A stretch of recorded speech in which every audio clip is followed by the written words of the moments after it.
रानियां। वाल्मीकि जी कहते हैं कि दशरथ कौन है? बोले दशरथो वेद साक्षात, वेद ही दशरथ है। वेद में 1,00,000 श्लोक है, 3 कांड है वेद में। सबसे बड़ा है कर्म कांड, दूसरा है ज्ञान कांड और तीसरा है उपासना कांड, भक्ति कांड। तो दशरथ की 3 रानियां हैं, ज्ञान शक्ति च कौशल्या। 3 कांड हैं, ज्ञान कांड, कर्म कांड और भक्ति उपासना कांड। तो जो कौशल्या है वही ज्ञान शक्ति है और ज्ञान से ही परमात्मा प्रकट होते हैं। जब तक जीव को तत्व ज्ञान नहीं है तब तक परमात्मा को वो देख नहीं सकता है। दूसरी रानी है दशरथ की सुमित्रा। सुमित्रा उपासनात्मिका, सुमित्रा उपासना है, उपासना कांड। और सुमित्रा के 2 पुत्र हुए। कौन कौन? बोले एक तो है लक्ष्मण और एक है शत्रुघ्न। लक्ष्मण राम के भक्त है और शत्रुघ्न राम के भक्त के भी भक्त हैं। शत्रुघ्न भरत जी के भक्त हैं, माने दासानुदास, दासों के भी दास हैं शत्रुघ्न जी। तो सुमित्रा उपासनात्मिका, सुमित्रा उपासना है, उपासना कांड। तो उपासना कांड से भक्त निकलता है। तो राम जी के भक्त हुए लक्ष्मण और भरत जी के भक्त हुए शत्रुघ्न। अब तीसरी रानी है केकई, क्रिया शक्ति च केकई। केकई कर्म है, कर्म कांड। और कर्म की कहीं पर स्तुति भी होती है और कभी कभी निंदा भी हो जाती है, क्योंकि कर्मों गहनों गति। तो केकई का चरित्र वैसे तो महान है, लेकिन कभी कभी केकई के चरित्र में देखने को मिलता है कि इसमें थोड़ा दोष है। तो कर्म कभी कभी हम अच्छा कर देते हैं, लेकिन वो कर्म हमको अच्छा फलीभूत नहीं मिलता है। तो क्रिया शक्ति च केकई। वेद दशरथ हैं और दशरथ की 3 रानियां ही वेद के 3 कांड हैं। महाराज दशरथ 60,000 वर्ष के बीत गए, लेकिन पुत्र नहीं हो रहे हैं। तो एक दिन दशरथ जी गुरु वशिष्ठ के पास जाते हैं।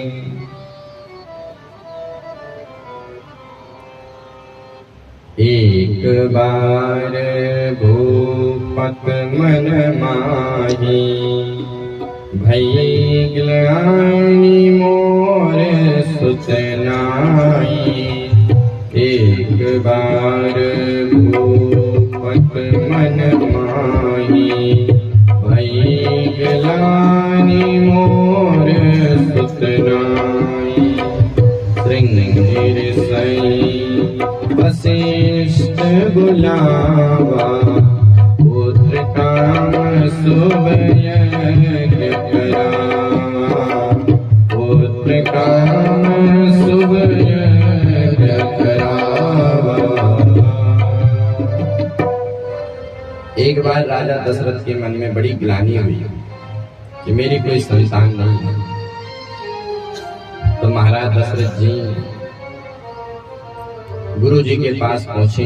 गुरु जी को सब अपना सुख दुख सब सुनाया कि गुरुदेव, जीवन के जो धर्म कर्म है, इन धर्म कर्मों का लाभ है पुत्र पौत्र, लेकिन मेरे इस राज्य में तो मेरा कोई उत्तराधिकारी नहीं है।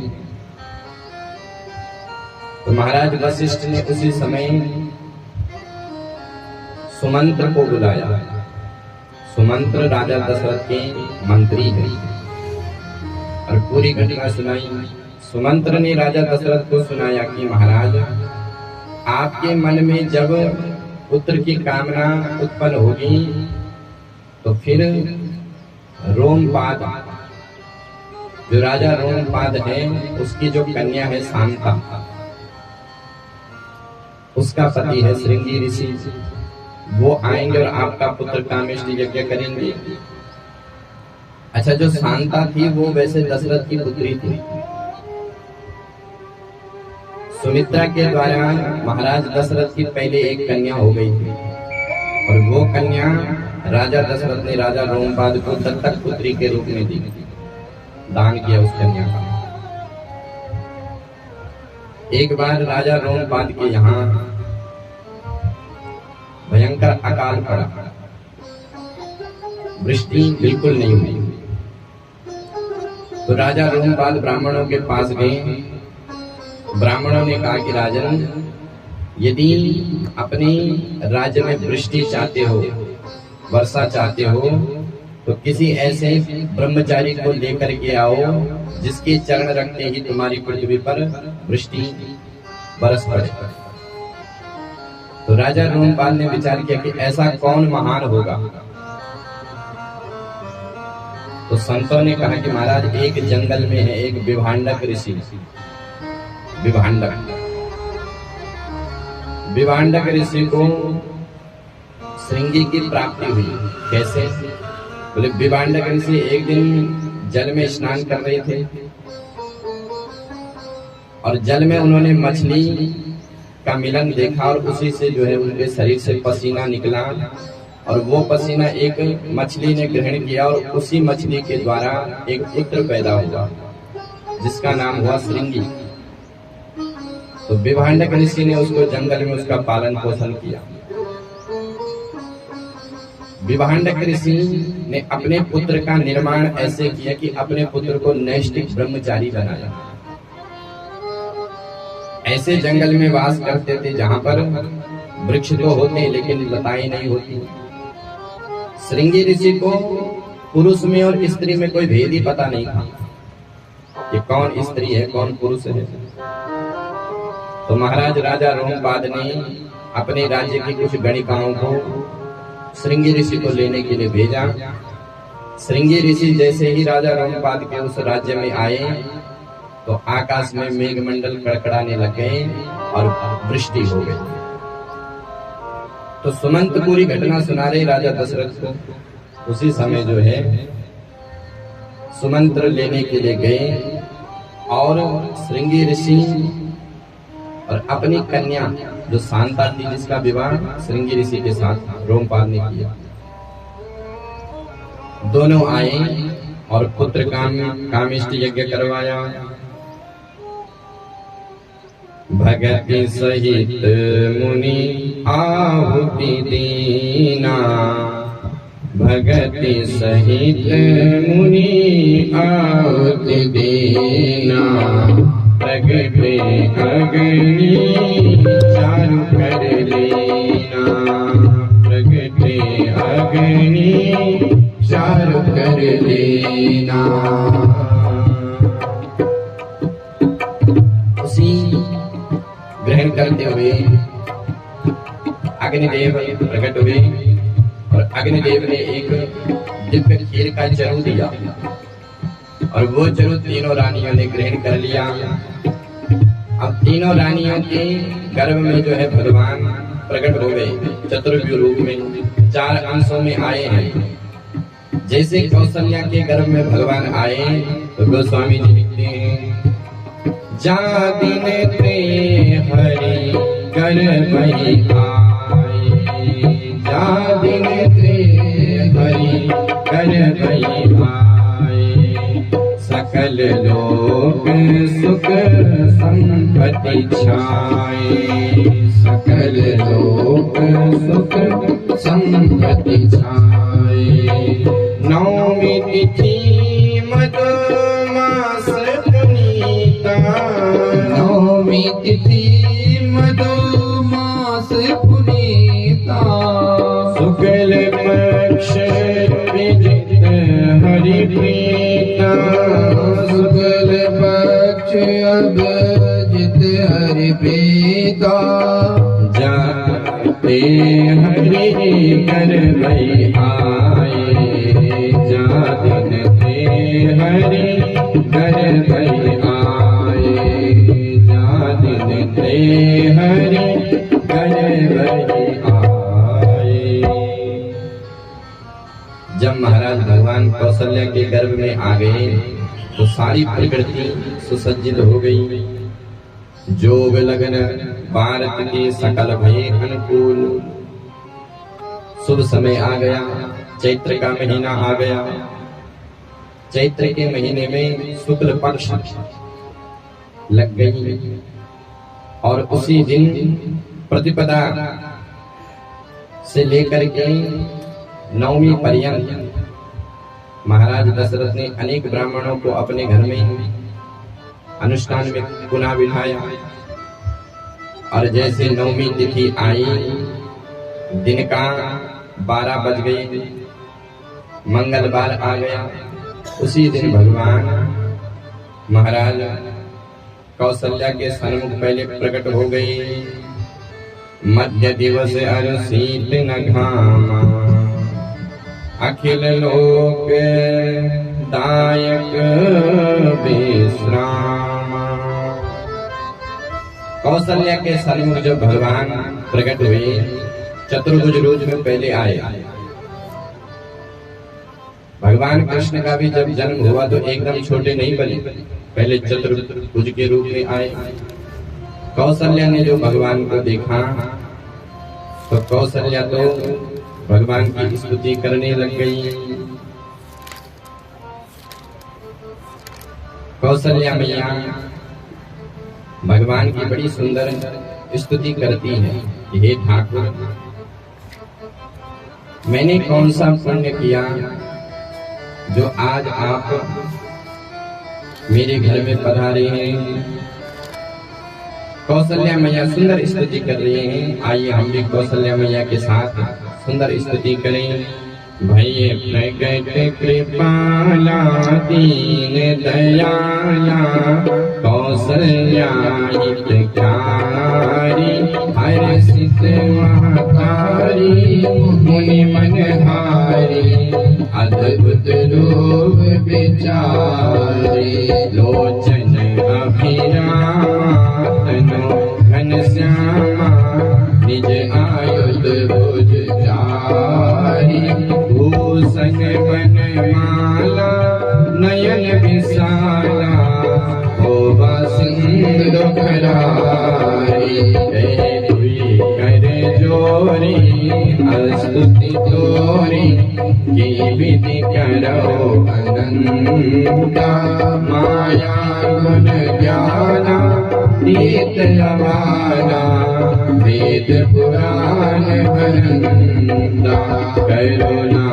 सुख सागर सब गुण आगर, जी गावै श्रुति संता, सो मम हित लागी, जय अनुरागी, भयो प्रकट श्रीकंता, ब्रह्मांड निकाया निर्मित माया, रोम रोम प्रतिवेद करे, मम उर शोभासी, यह उपहासी, सुनत धीर मत धीर धरहे, उपजा जब ज्ञाना, प्रभु मुस्काना, चरित बहुत विद कीन चहे, कहीं कथा सुहाई, मात बुझाई, जय प्रकार सुत प्रेम लय, माता पुनि बोली, सोमति डोली, तजो तात यह रूपा, जय शिशु लीला अति प्रिय शीला, यह सुख परम अनुपमा, सुनि वचन सुजाना, रोदन ठाना, होय बालक सुरभूपा, यहाँ चरित जगावई, हरि पद पावई, तेन भरई भवगोपा, यहाँ चरित जगावई, हरि पद भावई तेन परई भव गोपा तेन परई भव गोपा। अम्बा कौशल्या तो भगवान की सुंदर स्तुति करने लग गई कि हे ठाकुर, मैंने आपको पहचान लिया, आप प्रकृति और पुरुष से भी परे परम पुरुष स्वयं परमात्मा हो। हे ठाकुर, मुझे बड़ा आश्चर्य हो रहा है कि जिसके एक एक रोम में करोड़ों करोड़ों ब्रह्मांड लटकते हैं, वो परमात्मा मेरे उदर का वासी कैसे बनेगा।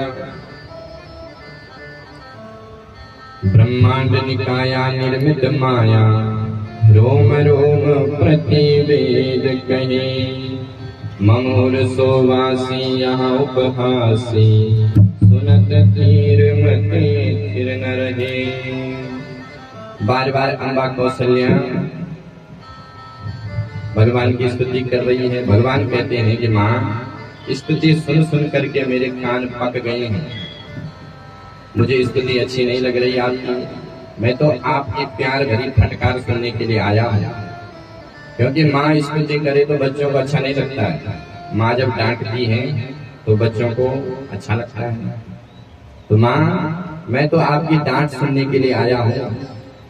माँ कहती है कि बेटा, अगर फटकार सुननी है तो तुम्हें बेटा बनना पड़ेगा। तुम तो पिताजी बन करके आए हो, 4 हाथ तुम्हारे पास हैं,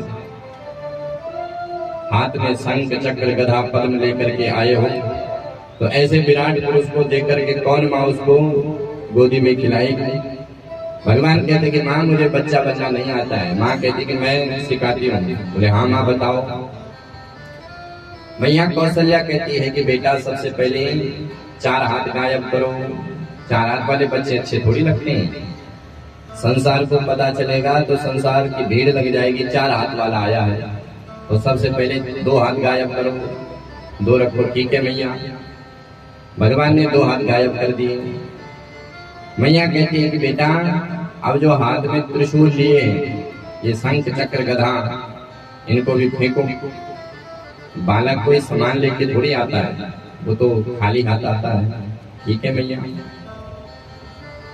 मैया कौशल्या कहती कि बेटा, अब तुमको छोटा बनना पड़ेगा। भगवान उसी समय नन्हे से हो गए।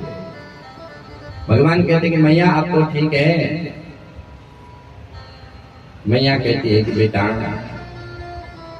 अभी भी कमी है क्या।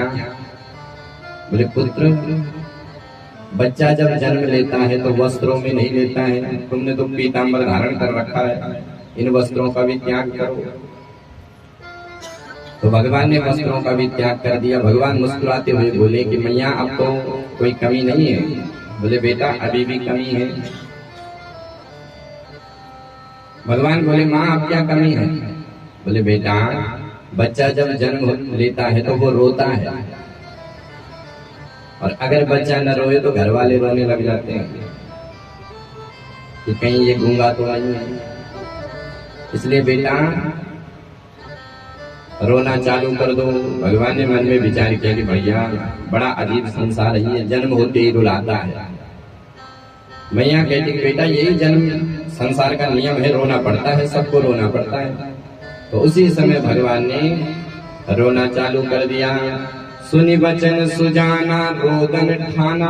भगवान ने रोना ठान दिया, और इतने रोए कि महाराज पूरा अयोध्या इकट्ठा हो गया। दास दासी सब दौड़ दौड़ करके आए। सारी दास दासियां आई और उन्होंने सुंदर वहां पर राजा दशरथ को खूब बधाइयां दी कि राजन, 60 वर्ष की अवस्था में तुम्हें पुत्र की प्राप्ति हुई। राजा दशरथ आनंदित हो गए। इतने में एक दासी और आ गई। महाराज, महारानी सुमित्रा ने 2-2 बालकों को जन्म दिया है। अब तो दशरथ के आनंद का पारावार नहीं है। हे ठाकुर, तुमने मेरे को सब कुछ दे दिया। इतने में एक दासी और आई। महाराज, महारानी कैकेयी ने एक पुत्र को जन्म दिया है। दशरथ तो मानो इतने आनंदित हो गए कि दशरथ पुत्र जन्म सुनि काना, मानो परमानंद समाना। दशरथ आज परमानंद हो गए हैं, दोनों हाथों से दान लुटा रहे हैं। इतना दान दिया, इतना दिया कि सर्वस दान दीन सब काहू, जिहि पावा राखा नहीं ताहू। सर्वस्व दे दिया, खजाना खोल दिया। ब्राह्मणों को बुलाया, ब्राह्मणों ने स्वस्ति वाचन किया। वाचयित्वा स्वस्तयनं जात कर्मर्पजस्य वे, पूजयामासु विधिवद। विधि विधान से पूजन हुआ, नांदिक श्राद्ध हुआ और ब्राह्मणों को खूब दान दिया। इतना दान दिया, इतना दान दिया कि जिसने वो दान लिया उसने भी वो रखा नहीं। याचक को अयाचक बना दिया महाराज दशरथ ने। खूब दान दिया। दान लेकर के लोग सब अपने अपने घर जा रहे हैं। महाराज यह दिव्य महोत्सव पूरे महीने तक चला, किसी को होश ही नहीं। और एक घटना ऐसी घटी कि यहाँ पर 1 महीने का एक दिन हो गया, 1 महीने तक रात ही नहीं हुई। क्यों? बोले भगवान सूर्य ने देखा कि मेरे वंश में भगवान आए हैं तो मैं भगवान का दर्शन करूंगा। तो सूर्य भगवान जो है अपने स्थान से दूसरे स्थान पर जाने के लिए तैयार नहीं। मास दिवस कर दिवस भा मरम न जाने को, रथ समेत रवि था कि हो निशा कवन विधि होई। मास दिवस कर दिवस भा, 1 महीने का दिन हो गया। अब जब 1 महीने का दिन हुआ तो चंद्रमा भगवान के पास पहुंच गए। सरकार ये तो गलत है। बोले क्या बात हो गई? चंद्रमा कहता है कि महाराज ये सूर्य अपने स्थान से आगे नहीं बढ़ रहे तो मैं कैसे आगे बढ़ूं? मेरा भी तो अधिकार है, मैं भी तो आपका दर्शन करना चाहता हूं। तो भगवान कहते हैं कि अरे चंद्रमा तुम चिंता मत करो, अभी तो 1 महीने का दिन हुआ, लेकिन जब मैं कृष्ण अवतार में आऊंगा तो तुम 6 महीने की रात कर देना, तुम आगे मत बढ़ना। चंद्रमा कहते हैं कि सरकार वो तो कालांतर की बात है, आपका अवतार द्वापर में होगा, फिर आप कृष्ण बनेंगे, पर इस समय तो कुछ मुझे मिलना चाहिए। भगवान राम कहते कि ठीक है चंद्रमा, भले में सूर्य वंश में मेरा जन्म हुआ है, लेकिन मेरे को लोग रामचंद्र कहेंगे, तुम्हारे नाम से मेरा नाम जुड़ेगा। अब चंद्रमा प्रसन्न हो गया, ठाकुर मेरे को मिल गया है। तो राम अवतार में 1 महीने का दिन हुआ और कृष्ण अवतार में 6 महीने की रात्रि हुई। चंद्रमा ने कृष्ण अवतार में खूब दर्शन किया। तो मास दिवस कर दिवस भा मरम न जाने को, रथ समेत रवि था की हो निशा कवन विधि हो। इस प्रकार से अयोध्या में खूब जन्म महोत्सव मन रहा। भोले बाबा कहते हैं कि हे भवानी, एक चोरी मैंने भी करी। पार्वती कहती है कि भोले बाबा आप चोरी भी करते हैं? बोले हाँ देवी, एक चोरी मैंने करी। बोले बताओ कौन सी चोरी करी? तो भोले बाबा कह रहे हैं और हूँ एक कहूँ निज चोरी, सुनो गिरजा की दृढ़मति तोरी, सुनो गिरजा अति दृढ़मति तोरी। काग घुसुंडी और हम दो, काग घुसुंडी और हम दो, मनुज रूप जा नहीं को, मनुज रूप जा नहीं को। काग घुसुंडी संग हम दो, मनुज रूप जा नहीं को।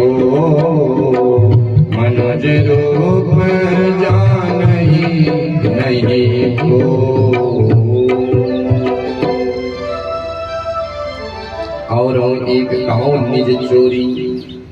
हे पार्वती, एक बार मैंने विचार किया कि मेरे राम लला सरकार अभी छोटे हैं, तो क्यों ना मैं उनके दर्शन करने जाऊं, क्योंकि भोले बाबा की जो इष्ट देव है वो भगवान राम है और बालक राम है। बंदों बाल रूप सोई राम। भगवान भोलेनाथ कौन से राम का ध्यान करते हैं? बालक राम का, छोटे से। तो भगवान भोलेनाथ ने विचार किया कि चलो राघव की दर्शन करूं, कैसे लगते हैं भगवान। तो भोले बाबा आ रहे थे, इतने में काकभुसुंडी ने कहा महाराज मुझे भी दर्शन करना है, क्योंकि मेरे इष्ट देव भी राम ही है। इष्ट देव मम बालक रामा। काकभुसुंडी के इष्ट देव भी बालक राम है। तो भोले बाबा ने विचार किया कि कैसे दर्शन करूं। अब राजघराने के बालक है, ऐसे तो कोई जा नहीं सकता है। तो भोले बाबा ने एक ज्योतिषी का रूप धारण कर लिया, ज्योतिषी बन गए और अयोध्या की गलियों में खूब नृत्य करते हुए पहुंच गए। अब जब लोग देखते हैं कि कोई ज्योतिषी आया है, तो सब अपना हाथ दिखाते हैं और भोले बाबा सबको बिल्कुल सही बता देते हैं, क्योंकि सब कुछ जानते हैं भगवान शिव से क्या छुपा है। अब तो हमारा धीरे धीरे भोले बाबा का नाम वहां फैलने लग गया। दास दासियों ने कौशल्या से कहा कि हे माँ कौशल्या, नगर में एक ऐसा ज्योतिषी आया है कि वो सब कुछ बता देता है, भूत भविष्य के बारे में सब बताने लग जाता है। तो कौशल्या ने कहा कि उनको बुलाओ, हमारे बालकों की भी वो जन्म कुंडली देखे। तो सेवक गए और भोले बाबा से कहा कि आप कहाँ से आए हैं? तो भोले बाबा ने कहा कि भैया मैं तो काशी से आया हूं, काशी मेरा देश है और मेरा नाम है शंकराचार्य। तो दास दासियों ने कहा कि आपको महलों में बुलाया गया है। भोले बाबा ने जब ये सुना तो भोले बाबा तो प्रसन्न हो गए कि आज मुझे भगवान के दर्शन होंगे। अब भोले बाबा जैसे जाने लगे तो पीछे से काकभुसुंडी ने कहा सरकार मेरे को कहाँ छोड़ रहे हो आप? भोले बाबा ने कहा कि मुझे बड़ी मुश्किल से दर्शन हो रहे हैं। काकभुसुंडी ने कहा कि भोलेनाथ अगर मुझे दर्शन नहीं होंगे तो मैं तुम्हारी पोल पट्टी खोल दूंगा कि तुम कौन हो, इसलिए दर्शन कराओ मुझे। तो भोले बाबा ने कहा कि भैया ये तो गड़बड़ कर देगा। तो भोले बाबा ने उन सैनिकों से कहा, उन दासियों से कहा कि देखो मैं ज्योतिष का फल बताता हूँ, लेकिन मेरी दृष्टि थोड़ा कमजोर हो गई है। और दृष्टि मेरी कमजोर है, लेकिन जो मेरा चेला है इसकी दृष्टि बहुत तेज है, इसलिए रेखा ये देखता है और दृष्टि का फल मैं बताता हूँ, रेखा का फल मैं बताता हूँ। तो अब तो महाराज पहुंच गए महल में। भगवान राम बहुत रो रहे थे उस दिन। राम ने जैसे ही भगवान शिव को देखा तो मुस्कुराने लग गए, और जो भगवान मुस्कुराए तो भोले बाबा की प्रसन्नता का पारावार नहीं रहा। आज अयोध्या भगवान भोलेनाथ खूब नृत्य करने लगे। आज अयोध्या की गलियों में नाच जोगी मतवारा। आज अयोध्या की गलियों में नाच जोगी मतवारा। आज अयोध्या की गलियों में नाच जोगी मतवारा। आज अयोध्या की गलियों में नाच जोगी मतवारा। अलग निरंजन खड़ा पुकारे देखूंगा दशरथ लाला। अलग निरंजन खड़ा पुकारे देखूंगा दशरथ लाला। आज अयोध्या की गलियों में नाच जोगी मतवारा। आज अयोध्या नाचे जोगी मतवाला।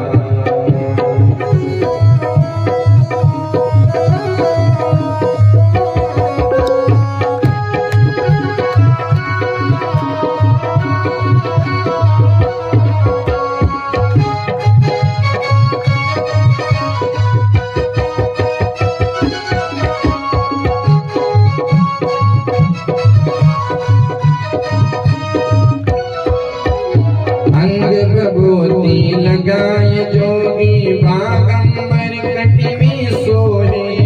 अंग बबूती लगाए जोगी बागंबर कटी में सोए। ओ अंग बबूती लगाए जोगी बागंबर कटी में सोए। अंग बबूती लगाए जोगी बागंबर कटी में सोए। अपने जटा जोट में गंग विराजे भक्तन के मन को मोहे। जटा जोट में गंग विराजे भक्तन के मन को मोहे। मस्तक पर श्री चंद विराजे गल में सर्पों की माला। मस्तक पे श्री चंद विराजे गल में सर्पों की माला। आज अयोध्या की गलियों में नाच जोगी मतवाला। आज अयोध्या की गलियों में नाच जोगी मतवाला।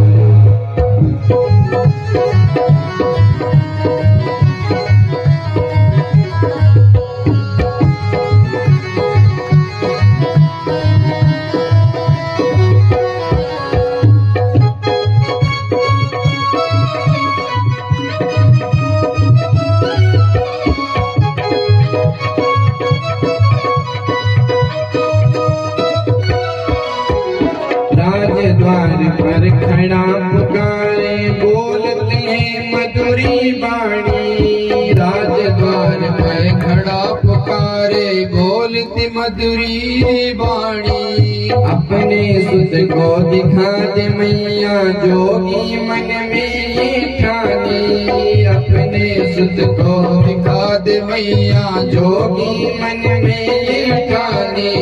लाख हटाओ पर ना माने। लाख हटाओ पर ना माने। देखूंगा दशरथ लाला। आज अयोध्या की गलियों में नाचे जोगी मतवाला। आज अयोध्या की गलियों में नाचे जोगी मतवाला। आज अयोध्या की गलियों में नाचे जोगी मतवाला। शंकर भगवान की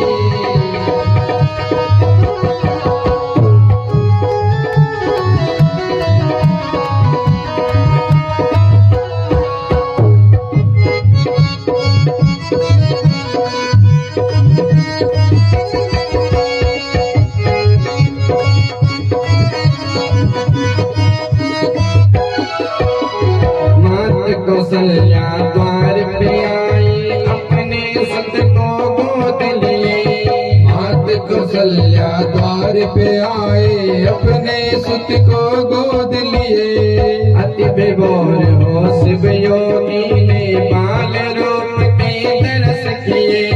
अति विभोर हो शिव योगी ने बाल रूप के दर्श किए। चले सुमरते राम नाम को। सुमरते राम नाम कैलासी काशी वाला। आज अयोध्या की गलियों में नाचे जोगी मतवाला। आज अयोध्या की गलियों में नाचे जोगी मतवाला। आज अयोध्या की गलियों में नाचे जोगी मतवाला। बोलिए शंकर भगवान की जय। तो भगवान शंकर राम जी के दर्शन कर रहे हैं, अति आनंदित हो रहे हैं। माँ कौशल्या कहती है कि हे आचार्य ज्योतिषी जी, आप मेरे बालक की जन्म कुंडली बताओ। तो माँ यशोदा तो अपने बालक को महाराज भोले बाबा के चरणों में रख रही है, और भोले बाबा संकोच में पड़ गए कि मेरे इष्ट देव मेरे चरणों में। तो तुरंत जो है भोले बाबा ने भगवान राम को अपनी गोद में बिठाया, और भगवान को देखते ही भोले बाबा की समाधि लग गई। भोले बाबा ने कहा कि माँ, ये जो तेरा बालक है ये सबको आनंदित देगा, और पूरी कथा सुनाई कि हे देवी, तेरा जो ये बालक है ये मुनि विश्वामित्र के यज्ञ को पूर्ण करेगा, धनुष खंडन करेगा, माँ जानकी से विवाह करेगा, और 12 वर्ष तक अयोध्या में रहेगा। और जैसे ही वनवास की कथा सुनाने वाले थे, इतने में भगवान ने फिर से रोना चालू कर दिया। मानो भगवान कहते हैं कि प्रभु आगे की लीला मत बताओ। तो भोले बाबा समझ गए कि माँ आगे की लीला हम फिर कभी बताएंगे। भगवान ने विचार किया कि रस में भंग हो जाएगा, मुझे तो अभी बाल लीलाएं करनी है। तो भोले बाबा ने बार बार भगवान को प्रणाम किया और अपनी कैलाश में चले गए। गोस्वामी तुलसीदास जी कहते हैं कि कुछ समय बीता, अब भगवान का नामांतरण हुआ राम जी का। तो नामकरण कर अवसर जानी, भूप बोली पैठे मुनि ज्ञानी। महाराज दशरथ ने वशिष्ठ जी को अपने महलों में बुलाया और कहा कि महाराज आप मेरे पुत्र का नामांकरण करो, चारों भैयाओं का। महाराज वशिष्ठ जी कहते हैं कि हे राजन, ये जो तुम्हारे बड़े पुत्र हैं इनके नामांकरण तो मैं क्या शेष, महेश, दिनेश, सरस्वती इनके नामों को पार नहीं पा सकती है, क्योंकि इनके नाम अनेक अनूपा, मैं निप कहिब स्वमति अनुरूपा। इनके नाम अनेक अनूपा, बहुनि संति नामानि। इनके नाम अनेक हैं, विष्णु सहस्त्र नाम, गोपाल सहस्त्र नाम, सारे वेदों में इन्हीं के नाम तो भरे हैं। महाराज दशरथ जी कहते हैं कि हे गुरुदेव, अभी तो फिलहाल तुम एक नाम रखो।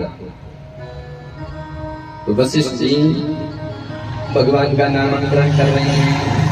वशिष्ठ जी ने मन में विचार किया कि जिसको देख करके मुझे आनंदित हुआ तो वो तो आनंद के सागर है। तो वशिष्ठ जी कहते हैं, जो आनंद सिंधु सुख राशि, सी करते त्रैलोक सुपासी।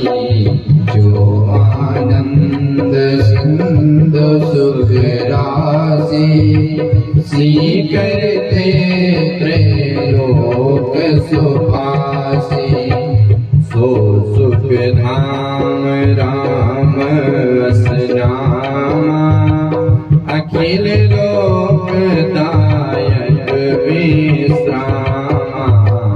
सो सुख धाम राम असनामा, अखिल लोक दायक विश्रामा। जो आनंद सिंधु सुख राशि, हे राजन, जिन राम का स्मरण करने से जीव सुखी हो जाता है, ये आनंद के सागर है। और संसार में जो सुख है वो सागर की एक बूंद से भी कई गुना ज्यादा है। भगवान का जो आनंद है, भगवान आनंद के सिंधु है, और उसमें से एक बिंदु निकालो और उस बिंदु को ऐसे छींटे मारो। उन छींटों से भी जो 31वां हिस्सा है, उसी को कहते हैं सीकर। और उसी एक बूंद से जो है जीव आनंदित हो जाता है, सारा संसार आनंदित हो जाता है। तो ये राम आनंद के सागर हैं। संसार दुखालय है, भगवान का नाम सुख का आलय है। बाकी संसार में सब दुख ही दुख है। इस संसार में केवल दुख के अलावा कुछ भी नहीं है। अपने अपने आलय होते हैं, दुखालय, औषधालय, विद्यालय, पुस्तकालय, भोजनालय। तो भोजनालय में केवल भोजन मिलेगा, पुस्तक वहां नहीं मिलेगी। और पुस्तकालय में केवल पुस्तक मिलेगी। अब आप पुस्तकालय में जाओ और कहो कि महाराज गर्मा गर्म समोसा दे दो, नहीं मिलेगा। तो भोजनालय में जाओ। उसी प्रकार से अपने अपने आलय है। तो ये संसार क्या है? बोले दुखालय, दुखालयम अशाश्वतम। भगवान गीता में कहते हैं ये संसार दुख का आलय है, यहाँ सुख नहीं मिलेगा। सुख की कामना करोगे भी तो मिलने वाला नहीं है। पर हमको लगता है कि हम तो सुखी हैं। बोले लगता है, पर वो सुख नहीं, वो सुख का भ्रम है। जैसे मान लो बढ़िया भूख लगी है, पेट में चूहे खूब कूद रहे हैं और किसी ने बढ़िया भोजन दे दिया और हमने खाया और बाद में कहा आनंद आ गया। तो ये आनंद कहाँ से आया? बोले भूख की निवृत्ति हुई, क्षुधा से तड़प रहे थे, उसी की तो पूर्ति हुई। आनंद बाहर से कहां से आया? हमारे सिर पर खूब बोझा था, हम बोझे से परेशान हैं, और उस बोझे को जैसे हमने नीचे रखा तो हमें बढ़िया लगा और कह दिया कि आनंद आ गया। बोले आनंद नहीं आया, वो जो बोझा था वो नीचे रख दिया, इसलिए हमको आनंद की अनुभूति हो रही है। धूप में हम खूब तड़प रहे थे और किसी ने बढ़िया पानी पिलाया, जैसे आप लोग पी रहे हैं, और मन ने किया कि आनंद आ गया। तो ये आनंद कहां से आया? प्यास लगी थी, पानी की तो पूर्ति हुई।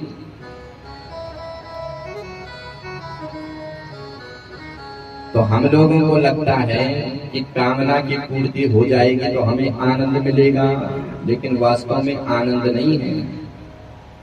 सुखाय कर्माणि करोतु लोके। जीव सुख की कामना करता है, दिन रात मेहनत करता है, इसलिए सुख के लिए। पर क्या वो सुखी होता है? नहीं हो पाता। संसार का सुख ऐसा है जैसे मृग तृष्णा। मृग तृष्णा कहते हैं मृग मरीचिका को। जैसे आप लोग कभी कभी गाड़ी में सफर करते हैं और सड़क पर ऐसा लगता है जैसे पानी है, गर्मियों में ज्यादा दिखता है, और वहां पर जाओ तो पानी है ही नहीं। तो मृग बेचारा सोचता है कि दूर रेगिस्तान में पानी है, क्योंकि वो चमकता है, वो भटक जाता है, भटक भटक करके मर जाता है, लेकिन उसको पानी नहीं मिलता है। मृग के हृदय में कस्तूरी होती है, कस्तूरी, उसकी सुगंध उसको आती है। वो भटक जाता है, कहाँ से ये सुगंधी आ रही है, भटक भटक करके मर जाता है, लेकिन उसको वो सुगंधी का पता नहीं चलता है। उसी प्रकार से हम लोग अपना सुख संसार में ढूंढ रहे हैं। फलाने में सुख मिलेगा, मकान में सुख मिलेगा, दुकान में सुख मिलेगा, पत्नी में सुख मिलेगा, बच्चों में सुख मिलेगा, लेकिन वास्तव में सुख वहां नहीं है। वो केवल सुख का एक भ्रम है। हमको केवल भ्रम हो रहा है, पर सुख कहाँ है? सुख केवल भगवान के ही चरणों में है। भगवान के भजन के अलावा सुख कहीं नहीं है।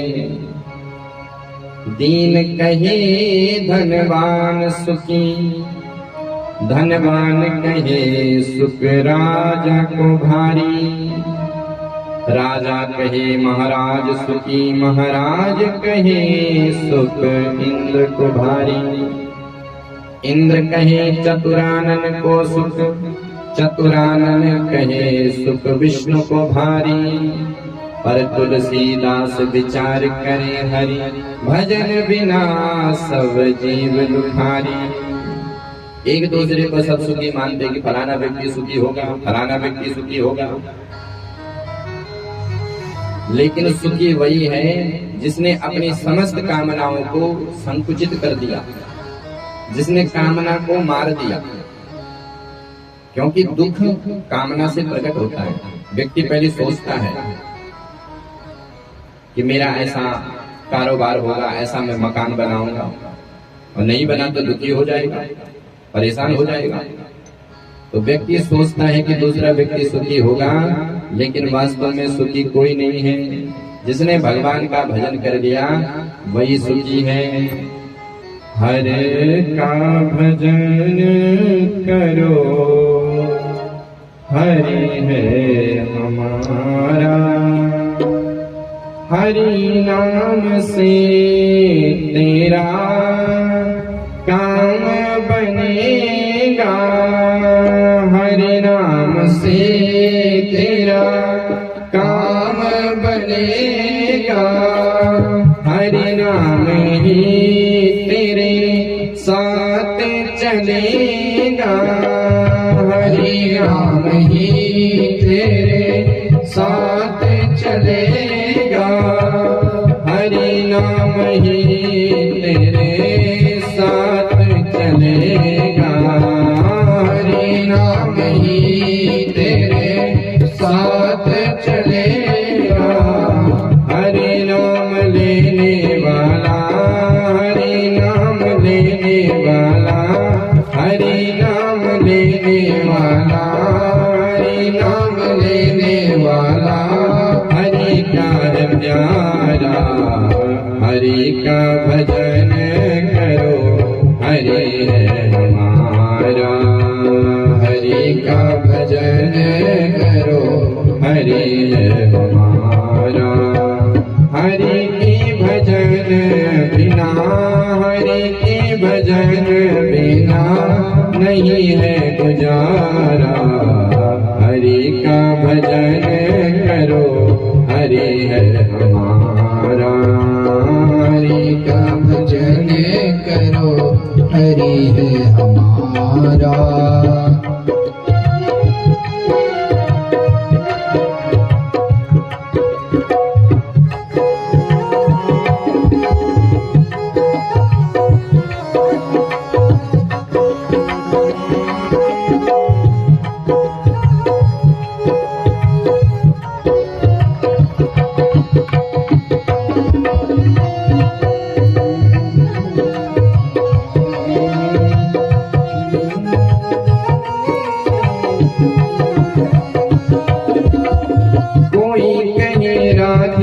श्याम कोई कहे राधे श्याम, कोई कहे सीताराम, कोई कहे सीताराम, कोई गिरधर गोपाल, कोई गिरधर गोपाल, कोई राधा माधव लाल, कोई वही हरि दीन बंधु, वही हरि दीन बंधु, वही हरि करुणा सिंधु, वही हरि करुणा सिंधु। नमो बार बार हरि का भजन करो, हरि है हमारा, हरि का भजन करो, हरि है हमारा। हरि नाम से तेरा काम बनेगा, हरि नाम से तेरा काम बनेगा, हरि नाम से तेरा काम बनेगा, हरि नाम से तेरा काम बनेगा। हरि नाम लेने वाला, हरि नाम लेने मेरे वाला, हरि का है प्यारा, हरि का भजन करो, हरि है हमारा। हरि का भजन करो, हरि है हमारा।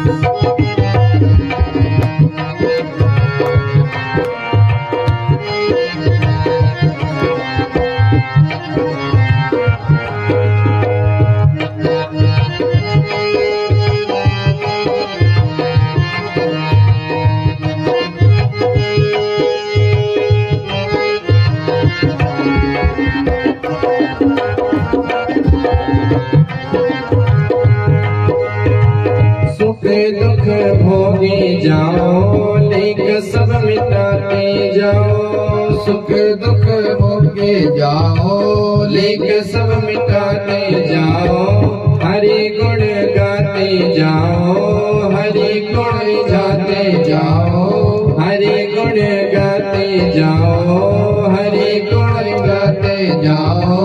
वही हरि दीन बंधो, वही हरि दीन बंधो, वही हरि करुणा सिंधु, वही हरि करुणा सिंधु, सबका है प्यारा।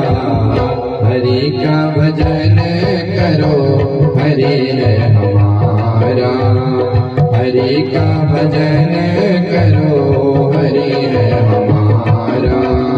हरि का भजन करो, हरि है हमारा। हरि का भजन करो, हरि है हमारा।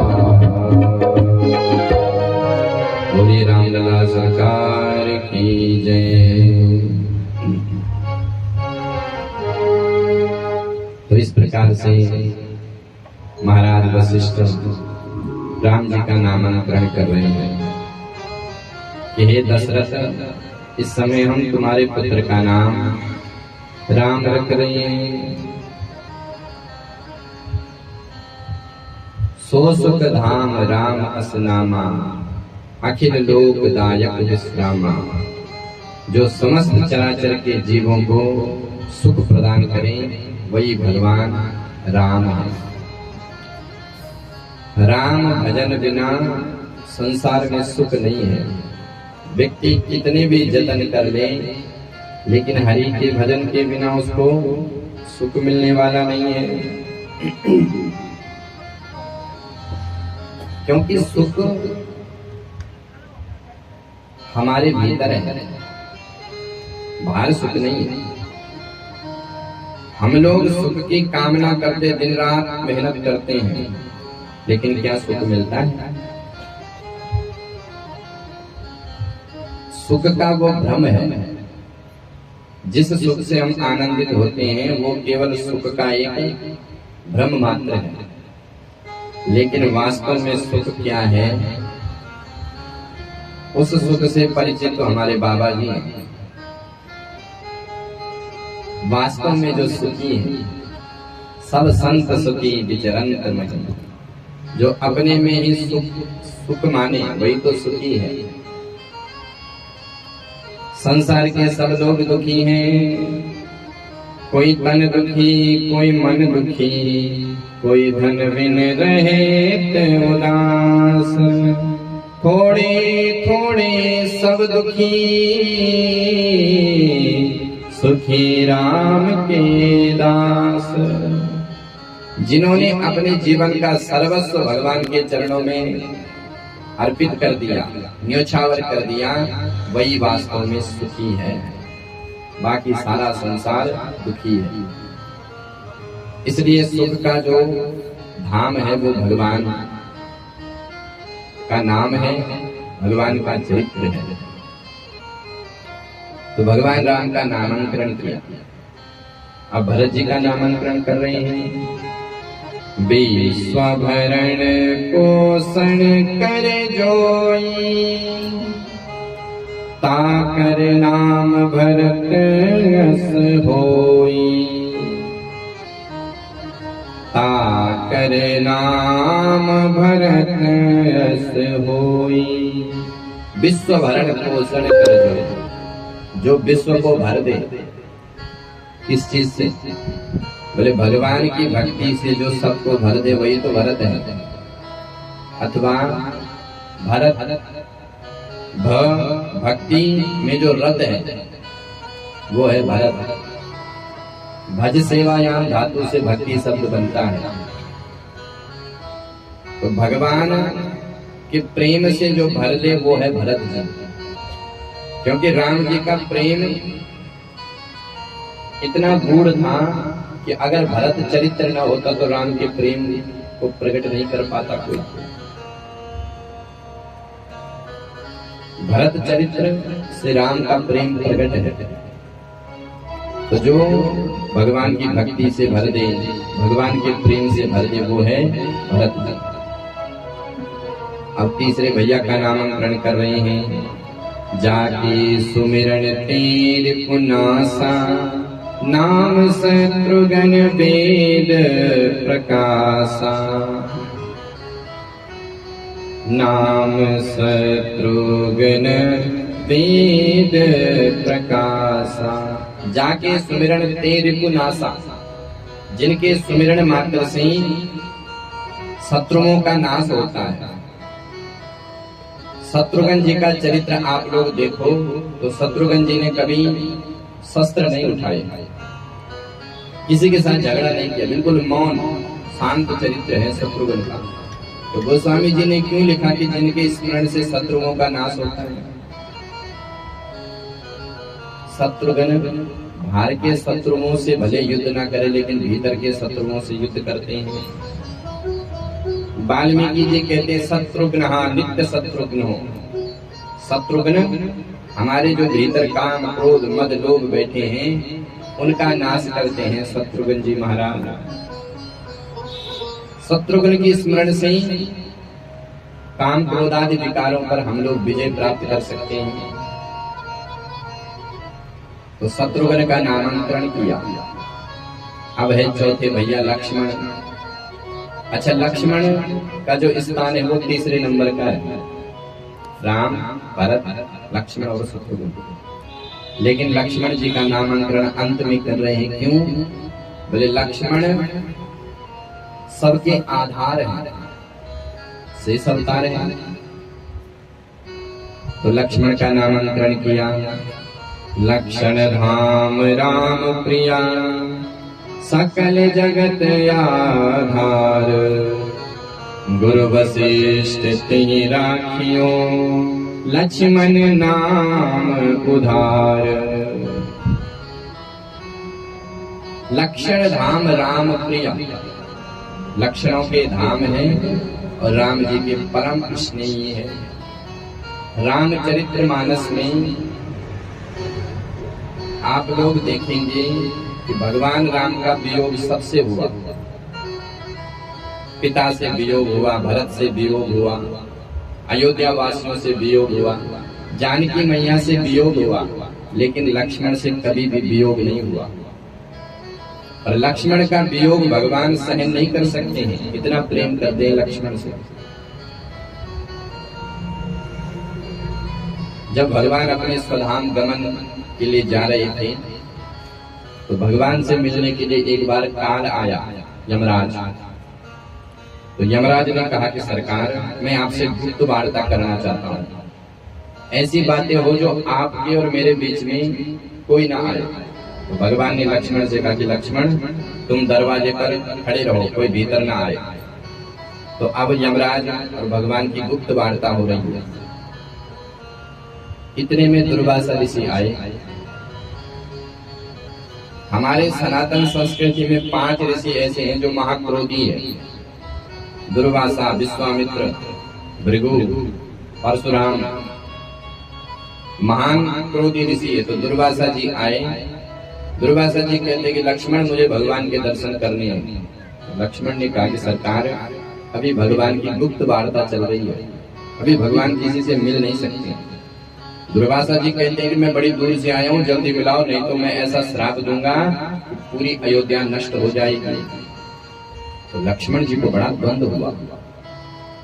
पर लक्ष्मण जी ने विचार किया कि अगर मैं भीतर जाता हूं तो मेरे प्राण संकट में हो सकते हैं, और अगर भीतर नहीं जाऊंगा तो पूरी अयोध्या नष्ट हो जाएगी, इसलिए मैं भीतर जाता हूं। तो भगवान के पास लक्ष्मण जी गए।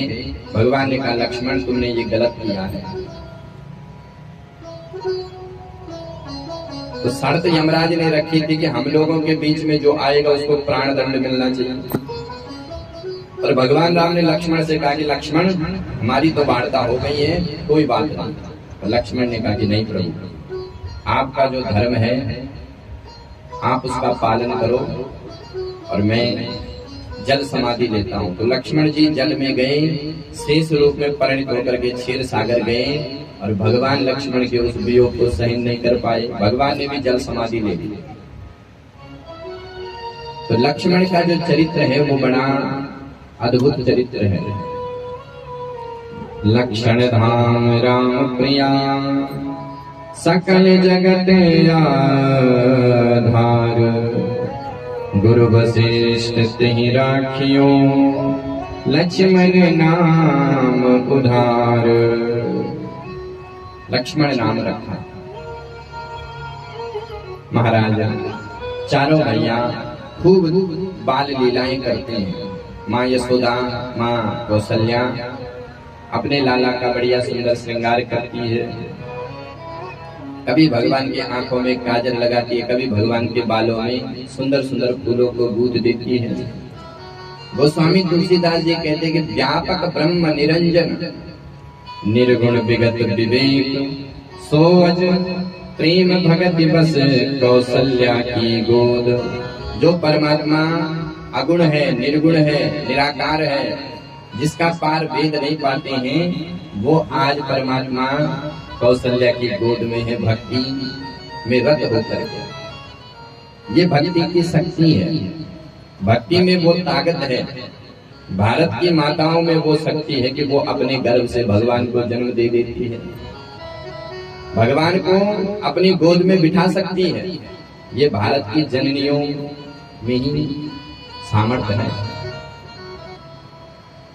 भगवान कभी चंदा मामा के लिए रूठ जाते हैं, मैया मोको चंद खिलौना ला दे। एक दिन भगवान दशरथ के आंगन में खेल रहे थे।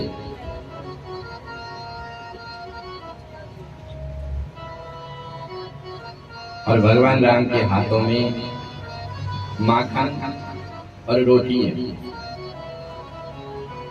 भगवान की सुंदर, बड़ी सुंदर झांकी का दर्शन हो रहा है। भगवान का शरीर धूल दूषण हो रहा है, धूल दूषित, धूल में मिले हुए हैं भगवान। और भगवान के हाथों में माखन रोटी थी। उसी समय एक कौवा आया और उस रोटी को भगवान के हाथों से छीन लिया। धूलि भरे अति शोभित श्याम जो, तैसी बनी सिर सुंदर चोटी। खेलत खात फिरे अंगना पग, पैजनी बांधत पीर कचोटी। या छवि को रस कान बिलोकत, भारत काम कला सत कोटि।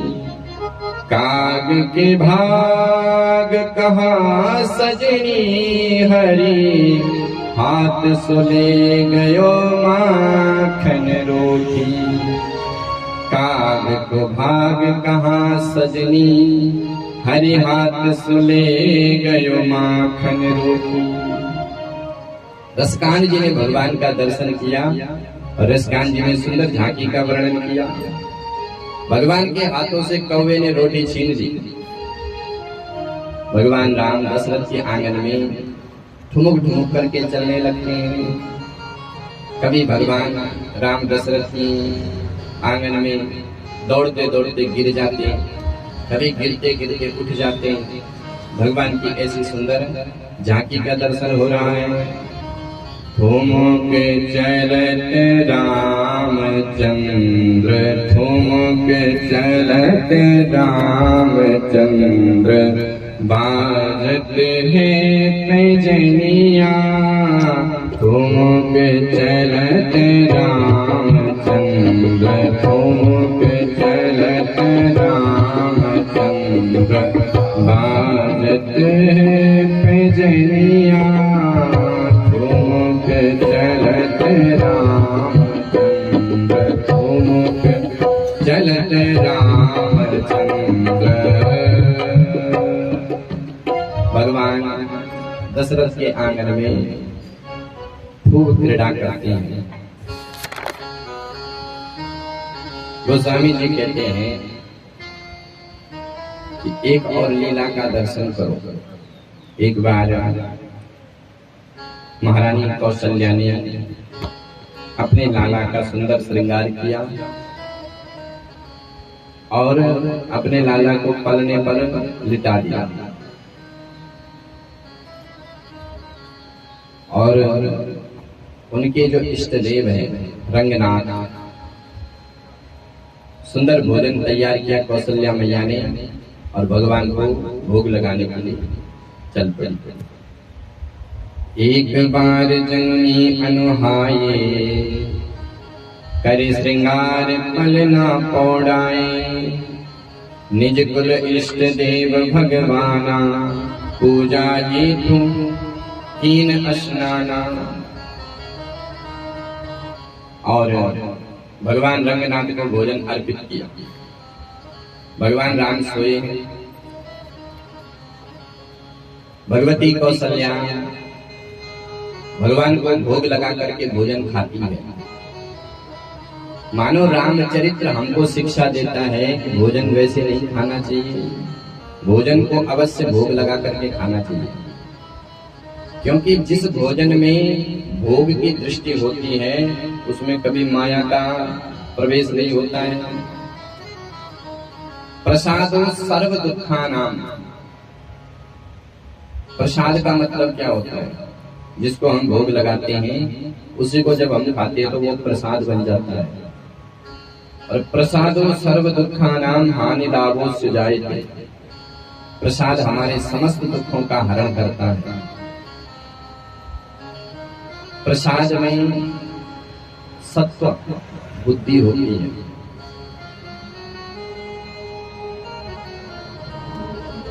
आहार की शुद्धि भी हमारी शास्त्रों में बताई है। जो भी भगवान का भजन करना चाहता है उसको सबसे पहला नियम है आहार की शुद्धि करें, क्योंकि भजन भी करना चाहते हैं और ठेली पर जाकर के रसगुल्ला और समोसा भी खाते हैं तो भजन नहीं हो पाएगा। क्योंकि जो भोजन होता है उससे हमारे शरीर में रस बनता है और रस से ही रक्त बनता है और रक्त से ही बुद्धि बनती है। इसलिए आप लोग कभी कभी विचार करें कि जो दुष्ट होता है उसके खानदान में ही दुष्टता होती है। ये जो राक्षस हैं, जो विधर्मी हैं, जिन्होंने हमको अपना गुलाम बनाया, बार बार हमारे मंदिरों पर आक्रमण किया, वो भी तो इंसान है।